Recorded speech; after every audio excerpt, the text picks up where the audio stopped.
Alright, quick video. I don't have much time. I actually shot video yesterday, but the GoPro app deleted all of it. So, car's back up in the air. What did I do yesterday? Yesterday I installed the new springs. Here's the new control arms, fully adjustable both sides, and the Bilstein dampers. I hope you can see that. It's kind of dark in here. So, springs, dampers, control arms, and it's fully adjustable here. It's also adjustable here. And then obviously you have the bolts here for the alignment also. So it should be pretty easy when I get it aligned to adjust the camber, caster, and tow and get it all set up for the track. So did that on both sides. Just for a quick comparison, here's the old springs, much smaller coil in comparison to the new springs. It's also more spaced apart. And here's the old shock, and just for a quick demonstration, I'm going to show you how these are just worn out. I mean, you can just push it right down and it doesn't really come back up. If I do that with the other shock, the other damper, I mean, I can hardly push it down. I'm using all my body weight to push on it. So this is what I replaced it with, these Bilsteins. And car sits a little higher than I want it to, so we're going to have to lower the front a little bit. But other than that, so far so good. Now, what am I doing today? As you can see, I hope you can see that, it'll focus.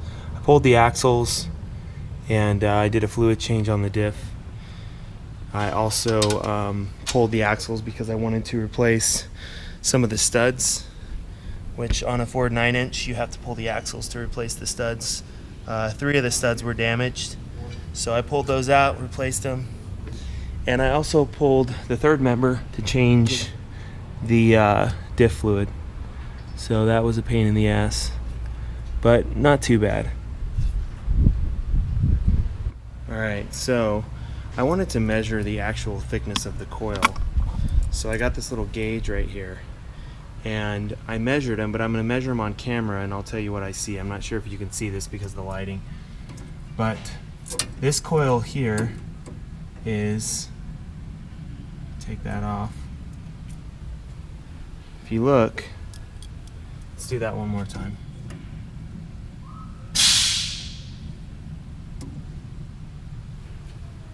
It's 19 millimeters right there, right at about 19 millimeters. I don't know if you can see that.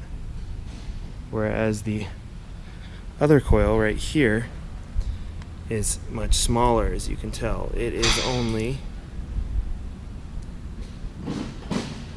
15 to 16, so about 3 millimeters difference between the old coil and the new coil.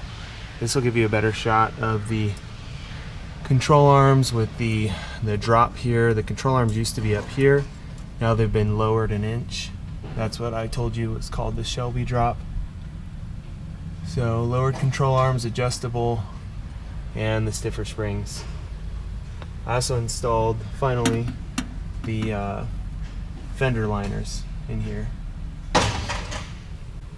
And back to the rear, what I was showing you earlier, I pulled the axles, pulled the third member, and I will be adding diff fluid back. I've got to let this cure for 24 hours. So once this cures, I'll be back in here tomorrow to fill it up. And I also replaced 3 studs on these axles. Look at how massive these axles are. They're freaking huge. So I replaced a stud on this one and 2 studs on the other one. So I ended up damaging one trying to install it today, so I've got to go back to the store and get another one. And I may pull another one off. I'll probably grab a couple extras and replace a few more, just because I've got the axles out, and if there's any thread damage at all, I'm just going to go ahead and replace it.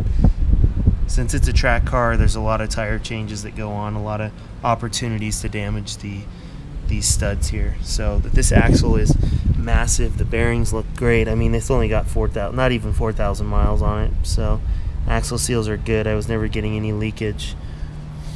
So there's the rear. Next time you see this thing, it's going to have a 3-link suspension underneath it. Goodbye leaf springs. And the lower control arm's actually attached right here where the old leaf spring's attached to. And then the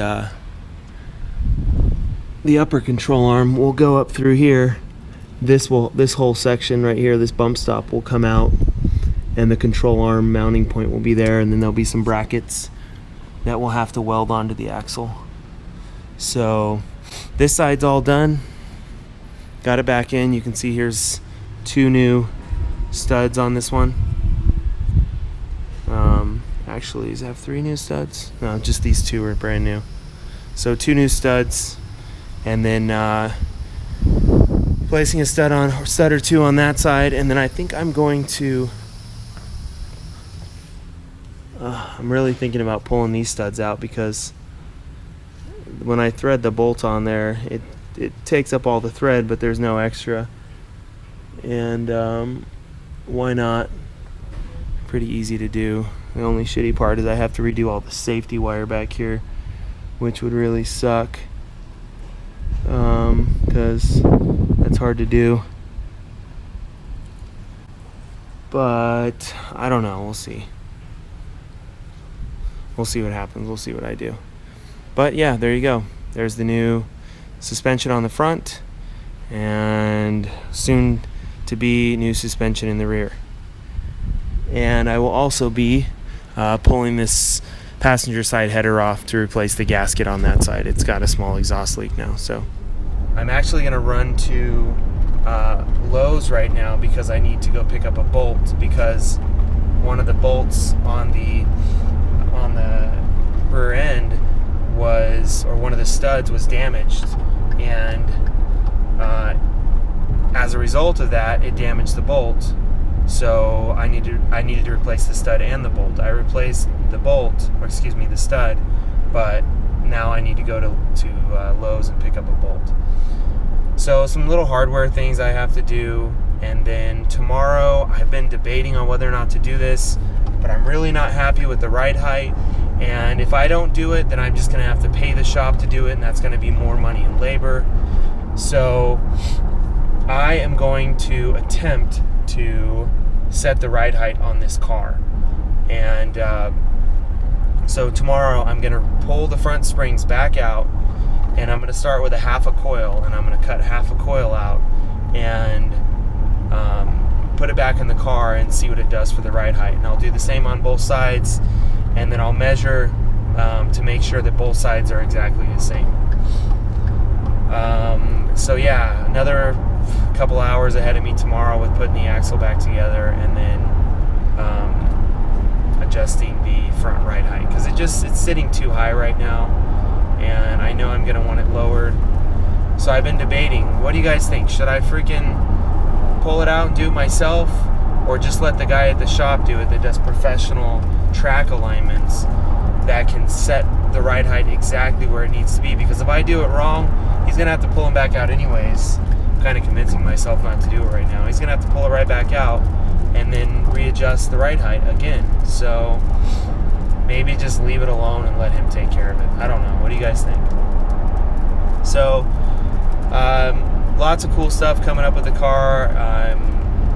After the suspension goes in, I'm going to take the car to a dyno and get it on the dyno and get him to get the car tuned just right. I know it's carbureted, it's never going to be perfect, but I'm running into these freaking vapor lock issues, and I've insulated the fuel lines. I don't know what else to do, and I'm really just kind of I'm tired of fiddling with it.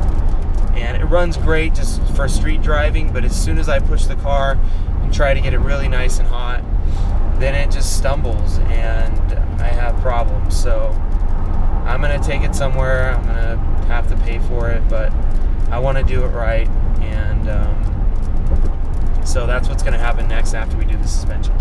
So okay, this time for reals, I am signing off.